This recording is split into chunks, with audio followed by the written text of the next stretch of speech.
right, folks. Well, we've made it to Friday morning. It's about 6:40.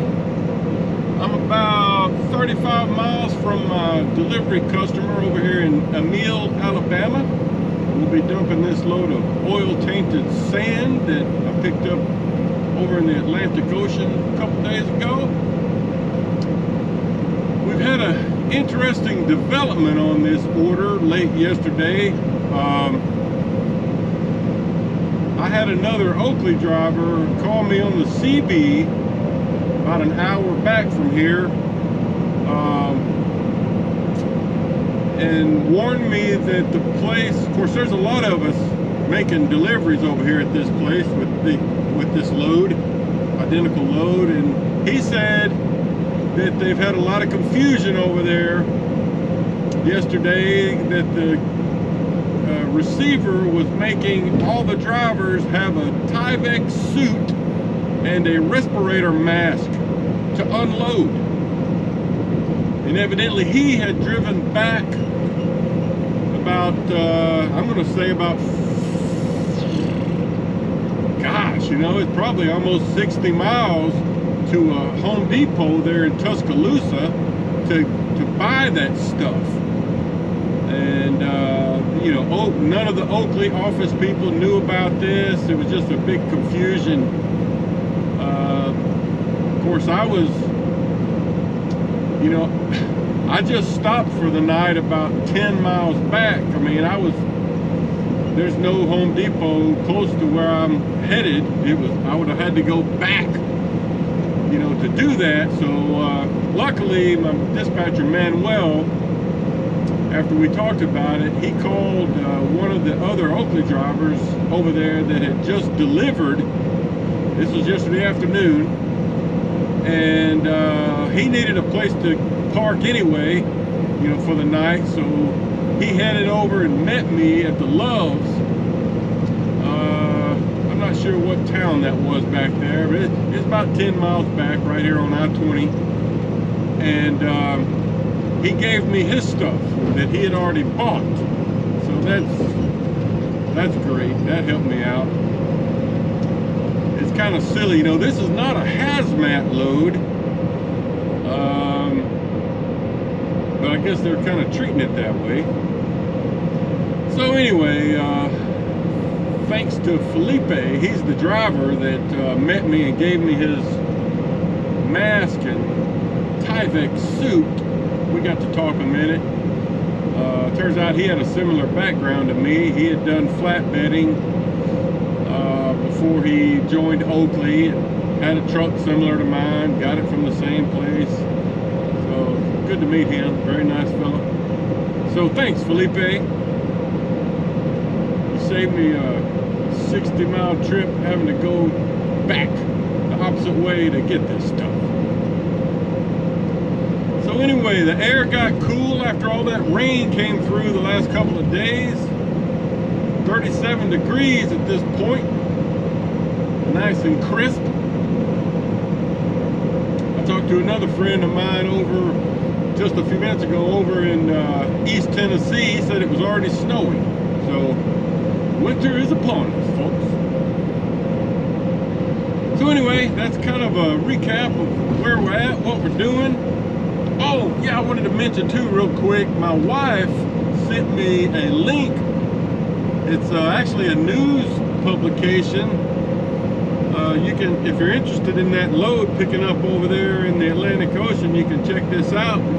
But it's, I'm trying to read it right now. It's called Buxton, B-U-X-T-O-N, Beach Access, Cape Hatteras National Seashore.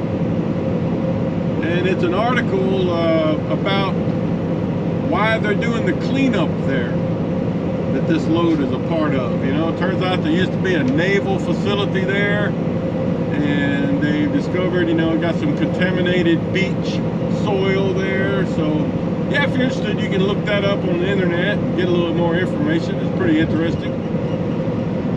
All right, guys, see you there. Okay, everybody, we're about to turn in here to our delivery place. You know, I delivered a load here about a week ago. Supposedly they open at 7:30, but it looks like they're already open. I don't know. We've been getting very little information on our orders lately, so you never know. The phone number I had on the order didn't even work.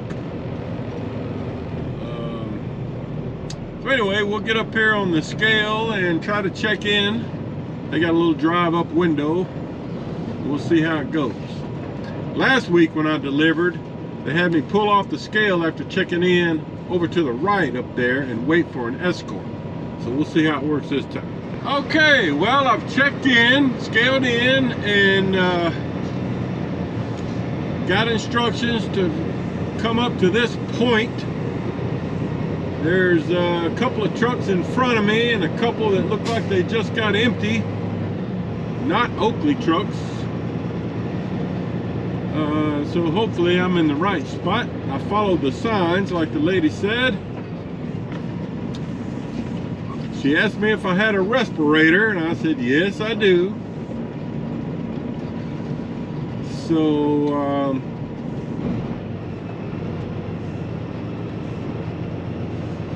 that's all I can tell you at this point.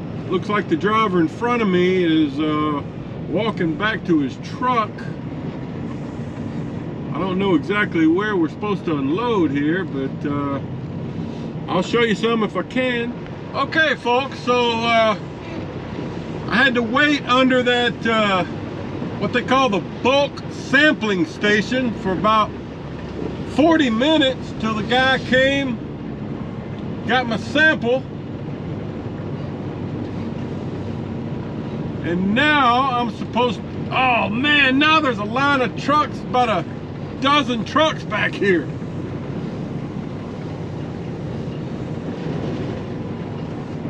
So now I'm supposed to pull over into what he said was area number 2.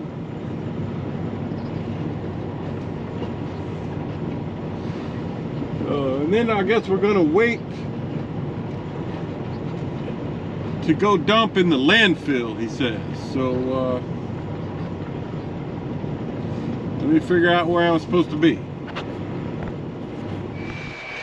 Okay guys, so we're here in the lot waiting. You can see trucks lining up over here, and I got my Tyvek suit on, and we got these respirators. We're just all waiting to get taken down to the landfill. So I'll show you some of that when I can. Okay guys, so yeah, I got my Tyvek suit on, as you can see, and I've got my respirator, and we're all just you see they got numbered positions here in this big lot, and we're all, after they pulled us in there and got a sample, we all have to come over here and just park and wait until somebody comes to get us and takes us down to the landfill. This guy here comes here a lot, so he knows the drill. In fact, one of the other Oakley drivers that just walked up goes by Big Midget. He had a respirator, but he didn't know to get a Tyvek suit. So this fella here, nice fella, had some extras and gave him one. But yeah, our information on this delivery has been bad, to say the least. A lot of guys came here and had to leave to go get this equipment because we didn't know anything about it. So yeah, we had to untarp going into the bulk, what do they call it, the bulk sampling place. We had to untarp so they could get a sample and then retarp. And now we're all just sitting here waiting to go down the road a ways. I don't really know, never been here, but this guy's been here, so when they do come to get us, I'm gonna let him lead the way because he knows where he's going. But you can see they got this big lot here where we're all waiting. There's about a dozen trucks here, and then there's more space over there. So that's what we're doing for now. Okay folks, so I've been here about a couple hours now, and we're just now being led out to the landfill area to unload. This guy here in front of me is the designated leader because he comes here a lot and knows his way around. But there's a line of about a dozen or more trucks behind us. They kind of do this in batches, evidently.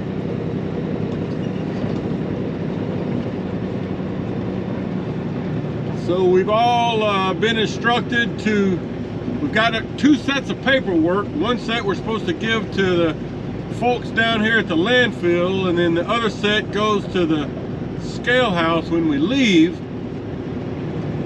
And we've got our tarp still on. We're supposed to...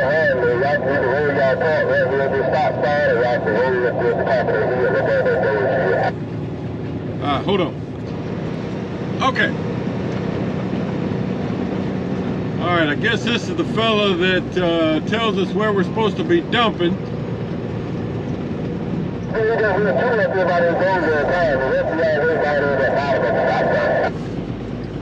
Hold on. All right, guys, well, I got that load dumped. I couldn't get any footage because he had 3 or 4 of us down there in the pit. A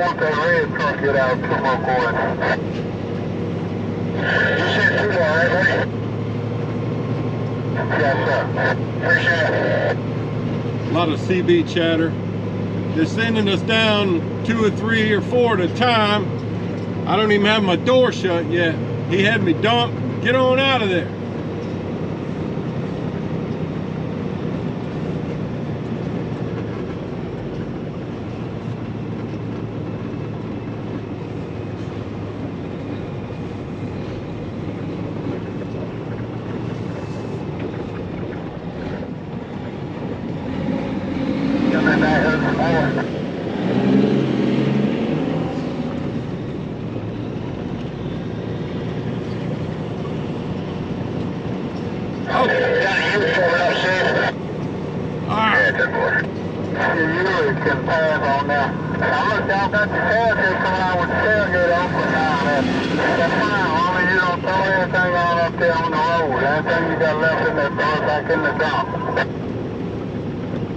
Alright, I'm going to get out and shut my door.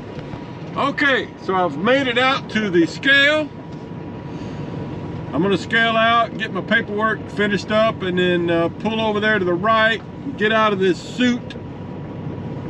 And I'm going to leave my tarp off. But they had a wheel wash back there, you know, to get all that junk off your tires before you get out here into the real world. So I got that done. So this took a while. It took about 3 hours since I first arrived, a little over 3 hours. But it's only about 30 miles to my next pickup. So we'll see you over there. Okay guys, so we find ourselves here again in Livingston, Alabama. I'm next to go into the loading area. You know, I was here last week. You see that green truck back there? He's getting loaded. And there's more trucks. There's one coming in now to get us lightweight. And I don't know how many trucks are in the line back there. Probably a lot. Because I've been here for a little over 3.5 hours. They just started loading. I think they've been loading rail cars all this time. But anyway, we're getting a product called Lightweight. And this will be my home load. I'll be taking this to Mableville, Arkansas, which is real close to Little Rock. I'll deliver it Monday. But yeah, disappointing day. Waited a good 2 hours or more at the delivery this morning, and now 3.5 here, getting loaded. 62, what you got? So there's the... I got 33,100. There's the loader, man, up in the 3rd floor of that building back there. He's talking to the truck on the scale. Anyway, that's how it works. Okay, so now I'm in the loading position. That truck to the left just got loaded. walked upstairs, got his paperwork.